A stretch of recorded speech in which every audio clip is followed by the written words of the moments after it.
Welcome back to Sunrise Today, continuing our conversation with the Minister of State for Petroleum Resources, Dr. Kachikwu. Well, let me ask you, because I remember when you first came in, you spoke about, I think you used the word interchangeably, unbundling and restructuring the NNPC into, I think at that time you said, 5 operating zones, 30 companies, such that they can declare profit, which they haven't done in 15 years. Where are we in the scheme of things now? I did those. We did unbundle. And if you remember very well, in May of 2016, for the first time in the history of NNPC, they returned 270 million profit. The records are there. I have a successor who is taking over, Dr. Barrow. I think he's pursuing that. The structures are still there. And what fundamentally has happened with NNPC is that's changed. Whether people seem to recognize it or not, it's changed. Not to the level where it should. We still continue to work on it. But today, one of the things we did with unbundling was that each of those business components was allowed to be run by a chief operating officer.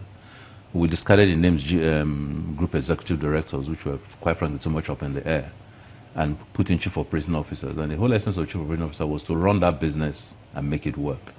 And then we took a lot of the companies that were social services, medicals, insurance, real estate, quite a few of them, and formed them into existing companies.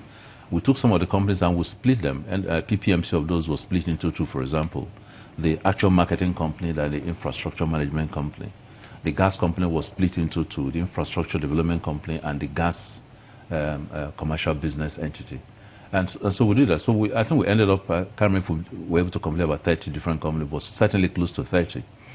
The effect of that was that staff realignment became very essential. At the time that I joined, when we did an analysis, we felt we had about 2,800 overstaffed people in NPC by our own reckoning through consultants. But of course, that wasn't an era to begin to tell people to lose their jobs. The president was committed to creating more jobs. So one of the things we did there was, as you set up those entities, you moved some of those staff in those entities. And I think the records that I have now is that by the end of 2018, that surplus stage of 2,800 staffing would have been completely sucked in by these companies, which is fine. So everybody at least is there actually working. I think that if you take away the component of the impact of fuel importation out of the books of NNPC today, you will see a different picture in terms of their numbers, because that is the single biggest factor. Efficiencies were very high. We cut down costs by about 30%. I think the last records that I saw look like they're still maintaining those in terms of operating expenses.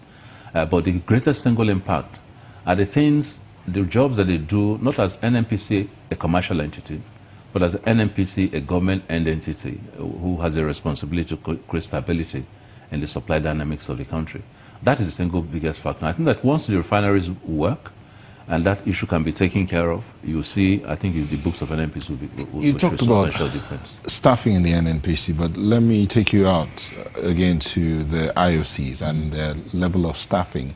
There are people who are concerned, I do know a couple of them, about the casualization situation and the way well-trained Nigerians are employed as casual staff, and they're paid peanuts. What's the situation and how's that going to work? That's changed a bit. When I was in the oil industry, what motivated those was that on a pure P&L basis, oil companies didn't want to take in all the benefits of some people that they employed. I mean, they got to a point, they said, look, a typical company would say, look, we need about 1,000 people to run this operation. But we have some support services that will come, which are not staff-generated work or staff-driven work.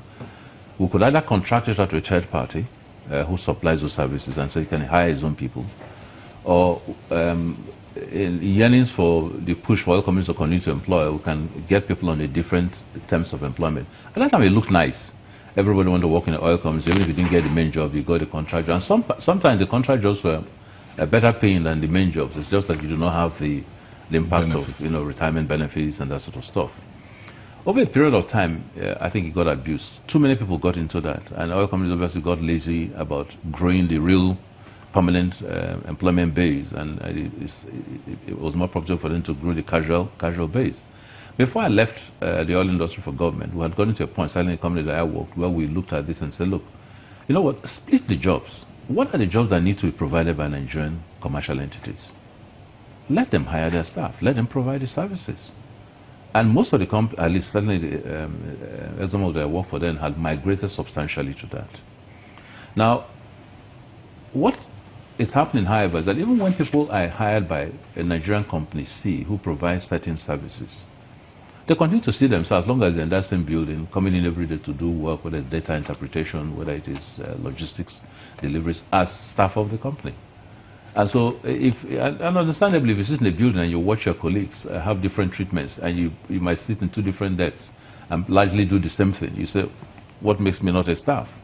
Even though I might answer staff of company A or Y that was posted there on the full time to do work. And so, I think what oil companies need to do is, quite frankly, sit down and decide, what do you need to run your business? If there's 1,000 people, hire 1,000 people. The rest, draw a fine line between that and work that you send outside the company. And let them take responsibilities for creating their own staff terms. Is this something the government is looking to regulate?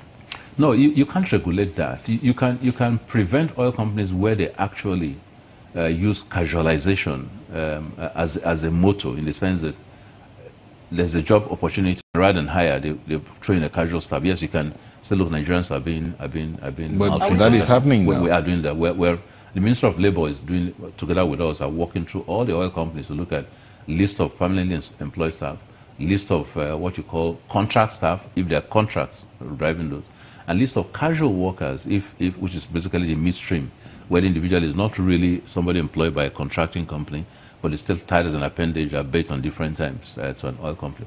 We're looking at all that, and we're sitting down with oil companies already to begin to say, how do you migrate those who are casual to permanent, and move those who you need to get out into the contracts, so there's a clean line between those.